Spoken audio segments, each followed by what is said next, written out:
ዴፊኒሽን የበሽታው ምንነት ፖሊሲስቲክ ኪድኒ ዲዚዝ (PKD) ይህ ከቤተሰብ የምንወርሰው የኩላሊት ችግር ሲሆን ሌሎች የሰውነት ክፍሎችንም ሊጎዳ ይችላል።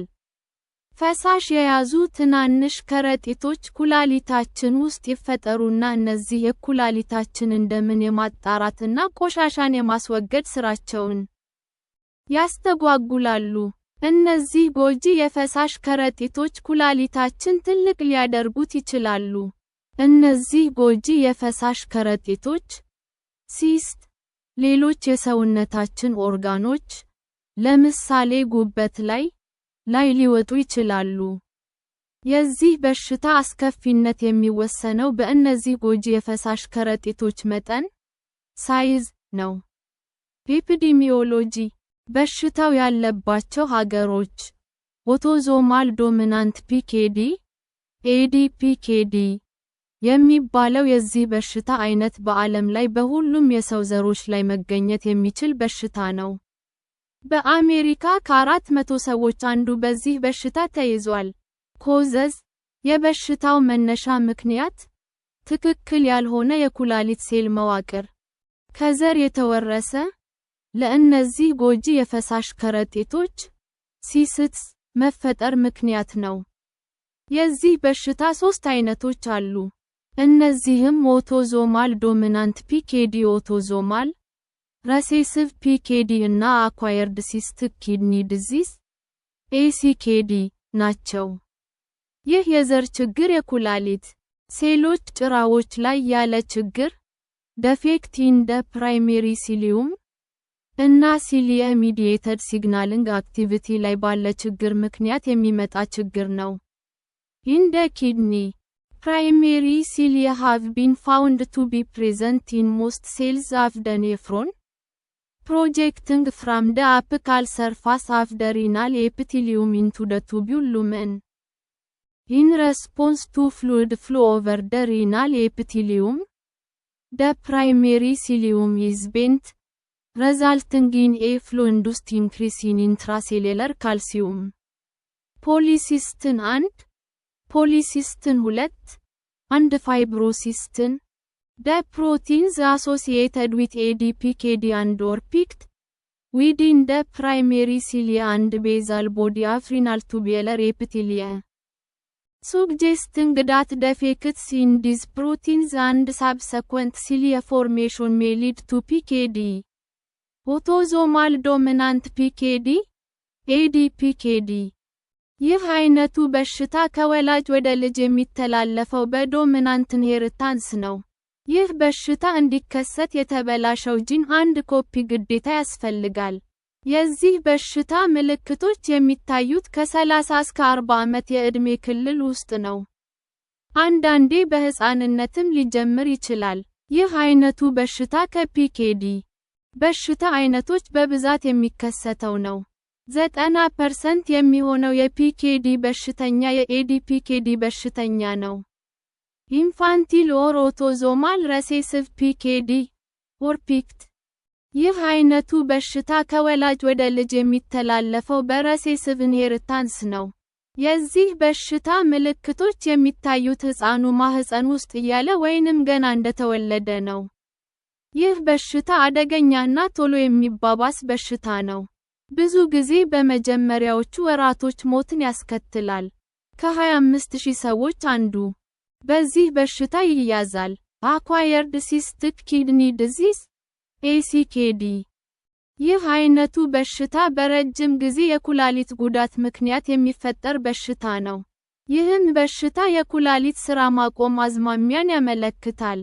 የዚህ በሽታ ምልክቱ ደም የተቀላቀለበት ሽንት ነው። ይህ የሚከሰተው ጎጂ የፈሳሽ ከረጢቶች ስለሚፈርጡ ነው። የዳያሊሲስ ሕክምናን ለ5 ዓመት የተጠቀሙ 90% ሰዎች ይህ በሽታ ይይዛቸዋል። ትክክል ያልሆነ ጂን ጎጂ የፈሳሽ ከረጢቶችን ኩላሊታችን ውስጥ ይፈጥራል። እነዚህ ከረጢቶች የኩላሊታችንን ደምን የማጣራትና ቆሻሻን የማስወገድ ስራቸውን ያስተጓጉላሉ። ይህም ችግር ፖሊሲስቲክ ኪድኒ ዲዚዝ (PKD) ይባላል። ሪስክ ፋክተርስ ለበሽታው ተጋላጭ የሆኑ ሰዎች የሚከተሉት የጤና ሁኔታ ያለባቸው ሰዎች ለዚህ በሽታ ይበልጥ ተጋላጭ ናቸው። ዳይቨርቲኩለር ዲዚዝ ኦፍ ኮሎን፣ ትልቁ አንጀት ላይ የተከሰተ በሽታ፣ ክሮኒክ ፔሪቶኒል ዳያሊሲስ፣ የኩላሊት እጥበት ሕክምና እየወሰደ ያለ ሰው፣ ፋሚሊ ሂስትሪ ኦፍ ዲስኦርደር፣ የዚህ በሽታ የቤተሰብ ታሪክ ያለው፣ ኪድኒ ስቶንስ፣ የኩላሊት ጠጠር፣ ሊቨር ሲስት፣ ጉበት ውስጥ ጎጂ የፈሳሽ ከረጢቶች ሲኖሩ፣ ፓንክሪያቲክ ሲስት፣ ጉበት ውስጥ ጎጂ የፈሳሽ ከረጢቶች ሲኖሩ፣ ሲስት ኦፍ ቴስቲስ፣ ቆለጥ ውስጥ ጎጂ የፈሳሽ ከረጢቶች ሲኖሩ፣ ፓሬንታል ካሪየር ኦፍ ጂን። ሲምፕቶምስ፣ የበሽታው ምልክቶች፣ የኩላሊት በሽታዎች ብዙ ጊዜ በጀርባ በኩል ወገባችን አካባቢ እና የሪብስ ጎኖች አካባቢ ህመም መሰማት እና ራስ ምታት አላቸው። ህመሞቹ ከባድ ወይንም ቀላል ሊሆኑ ይችላሉ። በተጨማሪም ሁልጊዜ ወይንም አልፎ አልፎ ሊሆኑ ይችላሉ። የዚህ በሽታ ምልክቶች የሚከተሉት ናቸው። ያበጠ እና ሶፍት ሆድ፣ ሆዳችን ጎን እና ጎን ትርፍ ስጋ መኖር፣ የተለቀ ኩላሊት፣ የኩላሊት ጠጠር፣ ከፍተኛ የደም ግፊት፣ ደም የተቀላቀለ ሽንት፣ የሽንት ቧንቧ ኢንፌክሽን፣ ጉበት እና ጣፊያ ውስጥ ጎጂ የፈሳሽ ከረጢቶች ሲኖሩ፣ የሆድ መጥገብ ወይንም የምግብ አለመፈጨት ስሜት መሰማት። በሽታው የበለጠ ሲወሳሰብ የሚከተሉት ምልክቶች ሊታዩ ይችላሉ። ኩላሊት ይትተልቅና ጡንቻዎችን መጫን ይጀምራል። ትክክል ያልሆኑ የልብ ቫልቮች፣ የኩላሊት ኢንፌክሽን፣ የትልቁ አንጀት ኮሎን የሚባለው ክፍል ላይ ችግር መፈጠር፣ ከፍተኛ ህመም፣ በአንድ ጎን ሆኖ መተኛት መቸገር፣ የኩላሊት ስራ ማቆም፣ አንጀታችን ውስጥ ኪስ መሰል ነገር ሲወጣ፣ የኩላሊታችን አርተሪዎች እና ካፒላሪዎች መጠንከር፣ እየሰፉ በሚመጡት ጎጂ የፈሳሽ ከረጢቶች የኔፍሮን ሴሎች መውደም። ዳያግኖሲስ አንድ ቴስት የበሽታው ምርመራ። የዚህ በሽታ ዋናው መመርመሪያ ዘዴ የኩላሊትን መጠን፣ ሳይዝ በኤምአርአይ፣ ሲቲ ስካን እና አልትራሳውንድ ማሽኖች በፎቶ ማንሳትና መለካት ነው። ሌላኛው ዘዴ ደግሞ የዘረመል ምርመራ ማድረግ ነው። ትሪትመንት አንድ ሜዲኬሽንስ፣ ለበሽታው የሚሰጥ ሕክምና። የዚህ በሽታ ሕክምናዎቹ ኩላሊታችን ሙሉ በሙሉ ስራ እንዳያቆም እገዛ ማድረግ እና ተጓዳኝ ችግሮችን፣ ለምሳሌ የኩላሊት ኢንፌክሽን፣ የኩላሊት ጠጠር እና የሆድ ህመም፣ ማከም ናቸው። ኩላሊታችን ሙሉ በሙሉ ስራ እንዳያቆም አንጂዮቴንሲን ኮንቨርቲንግ ኤንዛይም (ACE) ኢንሂቢተርስ ወይንም አንጂዮቴንሲን 2 ሪሴፕተር ብሎከርስ (ARBs) የሚባሉ የደም ግፊት መድኃኒቶችን መውሰድ። አነስተኛ ሶዲየም እና ፋት ያላቸውን እና መካከለኛ ፕሮቲን እና ካሎሪ ያላቸውን ምግቦች መመገብ። ሲጋራ አለማጨስ። የስፖርት እንቅስቃሴ ማድረግ እና ጭንቀትን መቀነስ። እነዚህ የደም ግፊትን ይቀንሳሉ። ይህም ለኩላሊታችን ጤና ወሳኝ ነው። የኩላሊት ነቅሎ ተከላ ማድረግ። ደም የተቀላቀለበት ሽንት ካለን ወዲያውኑ ውሃ መጠጣት። ይህም ደሙን እንዲበርዘው ነው። አግባብ ጸረ ባክቴሪያ መድኃኒቶችን በመውሰድ የኩላሊትና ፊኛ ኢንፌክሽኖችን ማከም።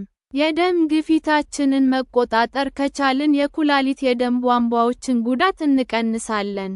ኩላሊታችን አካባቢ የሚሰማንን ከፍተኛ ህመም ማስታገሻ መድኃኒቶችን መውሰድ። ቶልቫፕታን። ይህ መድኃኒት በአፍ የሚዋጥ እንክብል መድኃኒት ነው።